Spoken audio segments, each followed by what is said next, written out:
Are you at a point where some person or situation in your life or environment has simply become intolerable?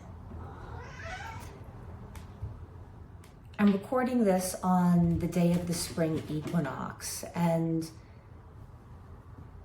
it feels to me like this has been a year where there's been event after event, which has then propelled you into clarity, into more clarity, into more clarity. And you're titrating between surrendering to the beauty of the clarity and of the true understanding and of the insight, and the challenges that can come when we recognize that maybe certain people, situations, or environments simply don't serve anymore, particularly when it's a friendship, some kind of relationship that has been very dear to us. It's interesting how we can not see sometimes how people are projecting their own stuff onto us. And friendships and relationships can be really interesting because as humans we're complicated, and people can have wonderful qualities and really add a lot to your life, and you can have a lot of fun, you can get a lot of understanding and support from people. But then there's this through line that has developed over time that feels yuckier and yuckier and intolerable to the point where it's like an obligation to some degree. And that can make you feel sad. But can there be relief, or a shred of relief, the size of your pinky toe, even, of beginning to understand that it's not you? I think a lot of times in these situations when we have things being projected at us, when people's own lack of self-worth, value, their own feelings of isolation, I think for some of you, there's a quality to this situation where you might be this person's only friend, or they isolate themselves in some way. And perhaps you did too. Perhaps situations were intolerable. They felt so stressful, anxious, that there was a need to isolate, or there were things that you just didn't want to talk about, that you wanted to keep private or even secret. You wanted to keep it held in the inner sanctum because maybe you didn't know who to trust completely. And so this group, perhaps this person, this friend, this lover, this family member, this sister of sorts or brother of sorts, perhaps they were of comfort at that time. But then here you are in your process and your journey, and you're not afraid to do your work, and you're just doing your personal growth and your self-awareness and your spiritual journey and your shadow work and your therapy, and working on your energy and working on your organizing principles and reworking your belief systems and values. Maybe some of them you're rediscovering, and maybe some of these things you're discovering for the first time in your life, or you're tweaking, how does it fit for me now? And then here is this person, situation, environment that then becomes even more intolerable, and you realize, gosh, I've been uncomfortable with this actually for a really long time. And yes, here were all the positives, but these positives over the years, over the months, over the weeks have reversed themselves. And so what I want to say is, if there's a situation or a person making you feel gaslit, like it's you in some way, you don't get the situation, you don't see things clearly, why are you upset about that?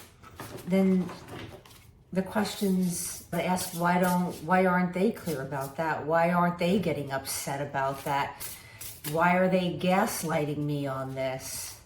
Sometimes we don't even recognize that we're being gaslit or made to think that we're crazy or out of it in some way, because it comes from such, perhaps, a tone of voice that is so, oh, I love you, and oh, you're this, or you're just in the middle of a crisis, or didn't you know that life was always this way, or work was always this way, or didn't you always date that kind of guy? But it's not productive, it's not helpful, it's not supporting you. And I certainly am not saying that we should not enable, and nobody should enable us. Real friends are direct and tell the truth. But there's a difference between being direct and telling the truth out of love, and doing it for someone to make themselves feel better about themselves, while projecting all of their unfinished, not completed, they've never even really worked on themselves at all, perhaps, all that stuff onto you. So here we are at the first card. So I think this is a week of believing yourself and really listening to your body in certain situations, around certain people, how your body actually feels when you have to be around someone, go into a certain place, deal with a certain situation. How does your body really feel? Are you telling yourself that it's okay when it's not okay? Are you telling yourself this is a friend when it's not a friend? Are you telling yourself this person's right about me and I am great, and you're not? Because of whatever coupling that you have, this what you feel is this connection that's actually not making you feel very good. It's questioning your value. Don't let somebody else's stuff become your stuff. So a card for the week is really mothering. So, it's interesting when I think I was in some sort of a meditation workshop years ago, and we had gone into a deep meditation, and then everybody was speaking in a circle afterwards, and I said something like, I'm my mother now. And there is this beautiful reclaiming of yourself, that you have the ability to nurture yourself, to give yourself everything that you needed. And it's that inner child work of asking yourself, what did I need that I didn't get, and how can I give that to myself now? How can I resource the people, the places, the things I can give that to me now? Not repeating the stories of what you didn't get in childhood from your mother, from adults, from people of authority that should have been supporting you, right? We don't want these other kinds of people that I was just talking about. It's almost like we're repatterning all the grade school teachers that were crappy to us, and how our parents weren't there for us. And sometimes we bring that into our adult lives. We don't even know that we're doing it because it was so familiar to us. Often it's like a pre-verbal understanding, a pre-verbal integration in the body, in the way we're thinking, in the neural netting, that we don't always get it at first. And that's okay. It's part of our learning process as we grow and change and become aware, become more awake to reality, become into our full embodiment.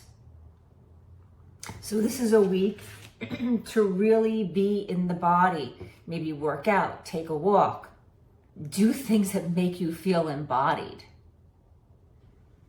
anything that makes you feel embodied. It can make you feel sensual. It can make you feel revitalized. You could go take a cold plunge or a sauna, something that puts you in the body, especially if you feel like it's been a place that you haven't felt safe in, or you particularly don't want to feel like you're in your body. Maybe you've got a person or a place or a situation where it's almost like I want to just leave the body. It's like I'm hanging up there looking at myself, a little disassociated. And just notice when that happens. Just notice that you do that, and it's okay. I'm not going to freak out. I'm not going to get angry at myself. I'm just going to just notice that I do this. And okay, what triggered that? Where do I go from here? How do I get myself in my body? What do I do? Do I touch myself? Do I go lie down? Do I just sit down and feel my butt on a chair and breathe? I have some meditations on the channel that I did a while back when I first started the channel. I'd love to get back to making meditations at some point in the future, but please check them out if you're looking for a little bit of guidance with that. And let me know what you think, and let me know if you want me to start making more meditations sooner rather than later. So what else is for the week? So funny, flowering. This card has been coming out so much. It's the Spring Equinox. We're coming out of the winter. It's time for things to bloom, things to flower. The first buds are coming out. We've been in this cocoon. We've been traversing a little bit of the underworld. We've been in that hibernation. Maybe you did have to isolate a little bit. Not so much isolate, but take time for yourself, because there is a difference between isolating and taking time for yourself. To isolate, we don't want to separate or cut ourselves off. That's what, in the beginning of the video, I think that's what this other relationship, there's a little bit of a codependent isolation. Perhaps you met that person, or they met you, or you were both in a place where you didn't have anyone to talk to each other except yourself. And perhaps that relationship was built a little bit on a bit of isolation. But this is a week to acknowledge where you've gone within, where you weren't afraid to take time for yourself, to sit, to contemplate, to reflect, to gather the insights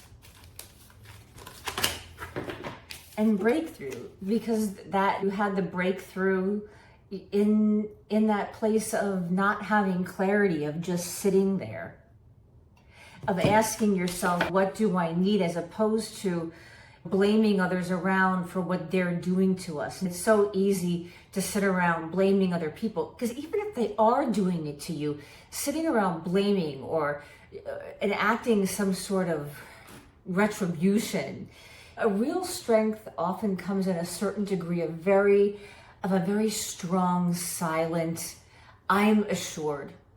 I'm saying no. I'm not screaming it. I'm not getting out of control. You're not making me all like this. I'm not like getting flustered, running around like a chicken. It's no. I'm sorry, that hurt my feelings. Excuse me? That's a terrible thing to say. I can't believe you just said that. You said this a couple of weeks ago. Now you're saying that. Or, you know what? Maybe it's confusing, but I'm not confused. This was what you said. This is what I thought based on what you said. I'm not making something up. Because we often, if we're talking about mothering here, everyone's human. So you might have a wonderful relationship with your mother, but everyone's human. People have stuff. We don't want to bring in the worst of our mothers, right? We want to bring in those really wonderful qualities that were there if we can touch base with them. There was this TV show once, The Affair, on Showtime. It was a really great series. And one of the characters said something like, I was so afraid that I was going to marry my father that I didn't realize that I married my mother. And it was this huge revelation to the character. It was more in Tierney's character. And so it's like sometimes we do this, and it's not about getting mad at ourselves, or just acknowledge it. And yes, it's the observation of it, and there are action steps to take, but it's sometimes we can sit with it first and get clear about it, and then, okay, what do I do to not repeat this pattern? How do I not repeat a pattern that is so ingrained in me? How can I do something a little bit different? Sometimes we have a big breakthrough, and it's so huge. It's such a huge disturbance that it knocks us out of the loop. Like we jump out of the loop. And we can just say, I don't want to wait. I'm ready to do this now. Okay, bring it. It might be uncomfortable, but I'm making a hard left. We can do that. And then even in the hard left, okay, I'm here at the hard left. Okay, now I gotta go slow again because it's like I'm walking left. I have no idea where I'm going.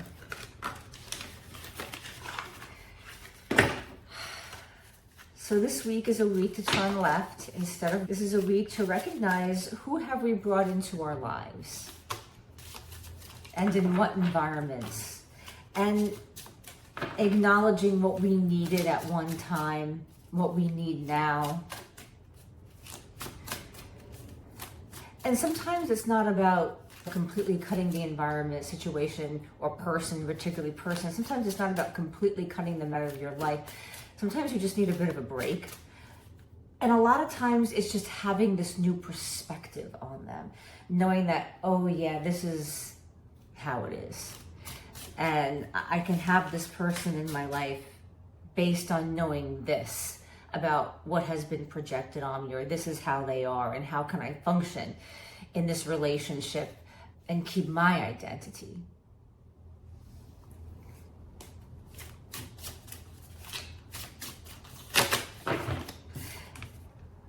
Because it's a new beginning. Because the sun is going to start coming out soon. It's going to be beautiful. Such an inspired, energized, new start, fresh. Totally spring equinox vibes right here. It's like waking up from a long sleep. You've been nurturing yourself, giving yourself what you need, the rest. But sometimes when you first wake up, you need a few minutes to get a little bit clear, to get the body going. Taking risks on yourself, believing yourself, taking the risk to believe in yourself, taking the risk to know, I am not crazy, I am not wrong here.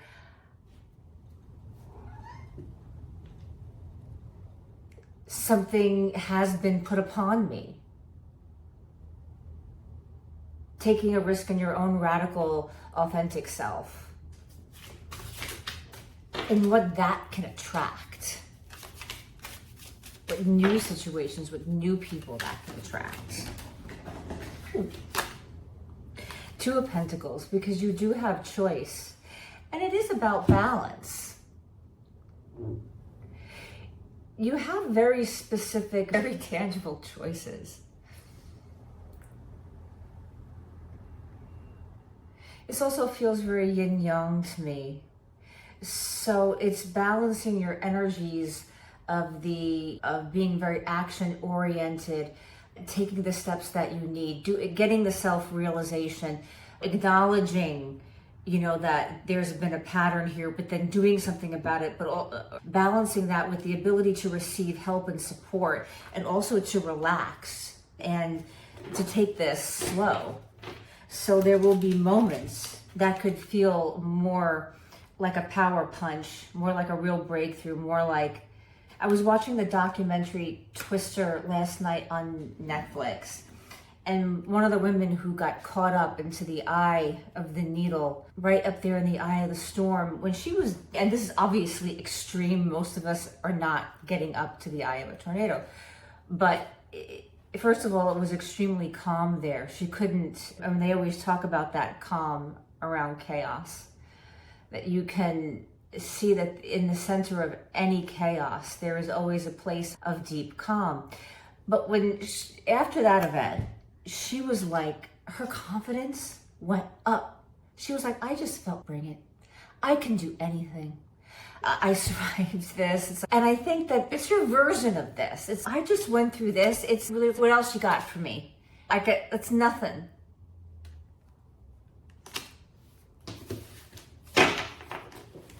One more card. What's just the last thing we need to know about this week? So this week, remember to sit in the calm in the eye of the storm. It is absolutely there. Breathe. Feel your body. Acknowledge that calm is absolutely there, and you can navigate your way towards it. And bring it. Seven of Cups. Seven of Cups. Options, choices. Don't get confused. You are no longer Eight of Swords in reverse. You don't need to have any anxiety or stress that you are going to get tricked, that you're going to stumble and fall, that you're not going to see the red flags, that you have been through it. The life experience is embedded. You've been in the integration process. There are lessons learned. And yes, there will be more lessons in life, as there always is, but lessons have been learned. New beginning. You're taking a risk on your radical truth, on your authentic self, on believing you, first and foremost. In your heart, in your gut, what you are capable of. And you can trust that. And so just gently begin to say that mantra. I trust myself. I trust my own truth. I trust my radical, authentic self. I trust that I have learned everything I need to know to make the right decisions to get where I want to go. All right, I will see you at the next reading. I hope that you will come back and join the kitty, Nico, and me. Please give me a thumbs up. It would mean a lot. It would really help the channel out. It would help get the messages out. Please, if you're feeling called, join the community and hit the subscribe button. I would love to see more of you. I hope to see you back again very soon. Bye.